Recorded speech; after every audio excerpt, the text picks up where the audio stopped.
না বলাগুলো কি আছে? এমএলএশিপ থেকে রিজাইন করলেন তাপস রায়, রেজিগনেশন কি দিয়ে দিলেন?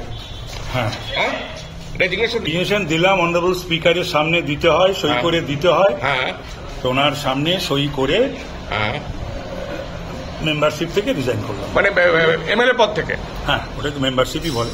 আর অন্যান্য পদগুলোর রেজিগনেশন তো দিতে হয় না, এমএলএ পদ দিলেই তো অটোমেটিক্যালি।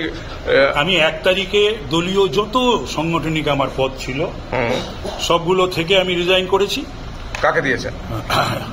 মাননীয় সুপ্রিমো হ্যাঁ, শ্রীমতী মমতা ব্যানার্জি, হ্যাঁ, অভিষেক ব্যানার্জি, হ্যাঁ, সুব্রত বক্সী, হ্যাঁ, এবং সরকারি যে সমস্ত পদগুলো আমার ছিল, হ্যাঁ, যেমন ডেপুটি চিফ গভর্নমেন্ট হুইপ, যেমন ছিল বিভিন্ন কলেজের গভর্নিং বডির প্রেসিডেন্ট, হ্যাঁ, সাগর দত্ত মেডিকেল কলেজের RKC চেয়ারম্যান, এগুলো সব আমি 1 তারিখেই আমি সমস্ত রেজিগনেশন পাঠিয়ে দিয়েছি, মানে 1 তারিখে। এরপর কি? এবং আমি গাড়িও ছেড়ে দিয়েছি 1 তারিখে।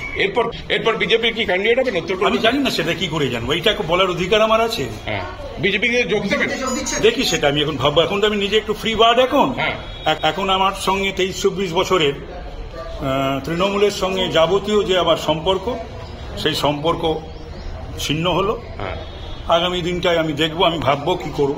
এই 52 দিনের এই যে মানসিক লড়াই, তারপরে এত বড় একটা সিদ্ধান্ত নিলেন, কি বলবেন? 52 দিন তো বটেই, একটু বেশি করে, তার আগের থেকেই ছিল, অনেক দিন ধরেই ছিল। ইদানিংকালে আমি তো বললাম, ইদানিংকালে যে এত এই দুর্নীতি দুর্নীতি দুর্নীতি, এখানে যাচ্ছি শুনছি, অ্যাসেম্বলির ভেতরে, অ্যাসেম্বলির বাইরে, তারপরে এই